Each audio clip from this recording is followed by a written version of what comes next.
ओम शांति। ओम शांति। आज 7 तारीख की मुरली है। आज की मुरली से 5 मेन पॉइंट्स। पहला है, सबसे बड़ा खजाना कौन सा है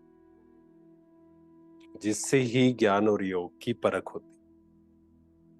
सबसे बड़ा खजाना कौन सा है जिससे ही ज्ञान और योग की परख होती। सबसे बड़ा खजाना है खुशी। चाहे कितना भी ज्ञान हो, योग हो, लेकिन खुशी की प्राप्ति नहीं तो ज्ञान ठीक नहीं। कोई भी परिस्थिति आ जाए, खुशी गायब नहीं हो सकती। डबल अंडरलाइन, इसको लिख कर रख लेना है कहीं पर। कोई भी परिस्थिति आ जाए, खुशी गायब नहीं हो सकती। अविनाशी बाप का अविनाशी खजाना मिला है, इसीलिए खुशी कभी गायब नहीं हो सकती। योग लगाते लेकिन खुशी नहीं तो योग ठीक नहीं। आपकी खुशी देख दूसरे आपसे पूछें कि क्या आपको मिला है। यही ज्ञान और योग की प्रत्यक्षता का साधन है कि हमारे चेहरे पर इतनी खुशी हो कि हमें देखकर सामने वाले को लगे, पूछें वो कि आपको कौन मिला है ना। इसी को तो कहेंगे सबसे बड़ा खजाना क्या है, खुशी। चाहे कितना भी ज्ञान हो, योग हो, लेकिन खुशी की प्राप्ति नहीं तो ज्ञान ठीक नहीं, योग ठीक नहीं। ज्ञान और योग ठीक है या नहीं कैसे पता लगेगा? हमारी खुशी से। अच्छा, सेकंड पॉइंट है, स्नेह की लिफ्ट द्वारा उड़ती कला का अनुभव करने वाले अविनाशी स्नेही भाव। स्नेह की लिफ्ट द्वारा उड़ती कला का अनुभव करने वाले अविनाशी स्नेही भाव। मेहनत से मुक्त होने के लिए, मेहनत से मुक्त होने के लिए बाप के स्नेही बन। यह अविनाशी स्नेह ही अविनाशी लिफ्ट बन उड़ती कला का अनुभव कराता है। लेकिन यदि स्नेह में अलबेलापन है तो बाप से करंट नहीं मिलती और लिफ्ट काम नहीं करती। लेकिन यदि स्नेह में अलबेलापन है तो क्या होगा? बाप से करंट नहीं मिलती और लिफ्ट काम नहीं करती। जैसे लाइट बंद होने से, कनेक्शन खत्म होने से लिफ्ट द्वारा सुख की अनुभूति नहीं कर सकते, ऐसे स्नेह कम है तो मेहनत का अनुभव होता है। इसलिए अविनाशी स्नेही बनो, अविनाशी स्नेही बनो। थर्ड पॉइंट, शुभ संकल्प और दिव्य बुद्धि के यंत्र द्वारा तीव्र गति की उड़ान भरते रहो। मन और बुद्धि, हमारी जो यात्रा है वो क्या है? मन और बुद्धि की यात्रा है। तो शुभ संकल्प और दिव्य बुद्धि के यंत्र द्वारा तीव्र गति की उड़ान बढ़ते रहो।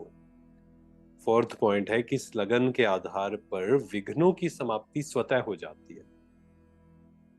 लगन विघ्न को मिटा देते हैं। किस लगन के आधार पर विघ्नों की समाप्ति स्वतः हो जाती है? एक बाप दूसरा ना कोई।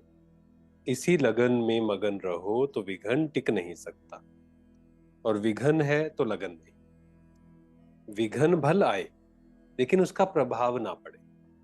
जैसे बाबा कह रहे हैं ना कि विघ्न है तो लगन नहीं, इसका मतलब ये नहीं कि बाहर से विघ्न नहीं, विघ्न तो होंगे। विघ्न भल आए लेकिन उसका प्रभाव ना पड़े। जब स्वयं प्रभावशाली आत्मा बन जाते तो किसी का प्रभाव नहीं पड़ सकता। या तो किसी नेगेटिव एनर्जी का प्रभाव मुझ पर पड़ेगा, दो ही ऑप्शन है, या मेरा प्रभाव उन पर पड़ेगा। तो जब हम स्वयं प्रभावशाली, शक्तिशाली बन जाते हैं तो किसी का प्रभाव नहीं पड़ सकता। जैसे सूर्य को कोई कितना भी छिपाए तो छिप नहीं सकता, सदा चमकता रहता है। ऐसे ही प्रभावशाली आत्माओं को कोई भी प्रभाव अपनी तरफ खींच नहीं सकता। तो सदा एक बाप दूसरा ना कोई, इसी लगन में मगन रहने वाले, यही विशेष संगम युग का अनुभव है। फिफ्थ पॉइंट है, परमात्म पालना में पल रहे हो, परमात्म पालना के अंदर हर सेकंड पल रहे हो।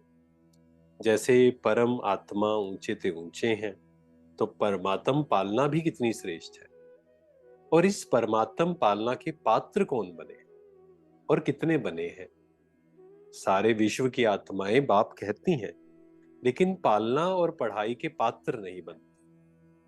और आप कितनी थोड़ी सी आत्माएं इस भाग्य के पात्र बनती हो। सारे कल्प में यही थोड़ा सा समय परमात्म पालना मिलती है।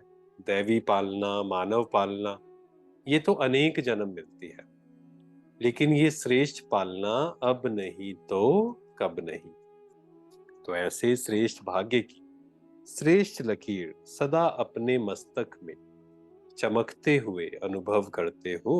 पूछ रहे हैं बाबा, श्रेष्ठ भाग्य की श्रेष्ठ लकीर सदा अपने मस्तक में चमकते हुए अनुभव करते हो। कोई भी प्राप्ति सदा करना चाहते हो या कभी कभी करना चाहते हो? तो प्राप्ति का पुरुषार्थ भी सदा चाहिए या कभी कभी चाहिए? सोचते तो बहुत हो, लेकिन स्मृति में कम रखते हो। चाहना और प्रैक्टिकल में अंतर हो जाता है। तो अभी क्या करना है हमें? जो सोचना वो स्वरूप में लाना, स्मृति स्वरूप। तो बाबा कहते हैं एक बात भी स्मृति में रखो कि अमृत वेले आपको उठाने वाला कौन है? बाप का प्यार उठाता है। दिन का आरंभ कितना श्रेष्ठ है। और बाप स्वयं मिलन मनाने के लिए बुलाते हैं, रूह रिहान करते हैं, शक्तियां भरते हैं। तो हर दिन का आदि कितना श्रेष्ठ है। बाप की मोहब्बत से उठते हो कि कभी कभी मजबूरी से उठते हो? तो पूछ रहे हैं बाबा, कैसे उठते हो? बाबा कितने प्यार से उठाते हैं, मीठे बच्चे, प्यारे बच्चे, आओ। तो बाबा की पालना में पल रहे हैं। तो आज की मुरली से बाबा ने हमें भरपूर कर दिया ज्ञान रत्नों से। तो आज 5 पॉइंट्स जो है, पहला पॉइंट है खुशी का खजाना। सेकंड पॉइंट, एक बाप दूसरा ना कोई। थर्ड, उड़ती कला का अनुभव। फोर्थ, शुभ संकल्प और दिव्य बुद्धि। फिफ्थ पॉइंट, श्रेष्ठ भाग्य की श्रेष्ठ लकीर। तो आज की मुरली से बाबा ने हमें ज्ञान रत्नों से भरपूर किया। बाबा का दिल से शुक्रिया। और आज अव्यक्त मुरली है, हमें इसको और डीप स्टडी करना है, चिंतन करना है। तो आज की मुरली से कौन से एक पॉइंट पर आप चिंतन लिखेंगे, एक पेज, और पूरे दिन भर अटेंशन रखेंगे उस पॉइंट पर, वो भी कमेंट्स में लिखें। और कौन से 3 सोमान आप प्रैक्टिस करेंगे आज की मुरली से, वो भी कमेंट्स में जरूर लिखें। और अनुभव भी लिखें कमेंट्स में कि क्या फायदा हो रहा है ये प्रैक्टिस करने से, हर दिन लिखने से। हर दिन 3 सोमान कौन कौन कर रहा है वो भी बताएं। ओम शांति। शुक्रिया शुक्रिया।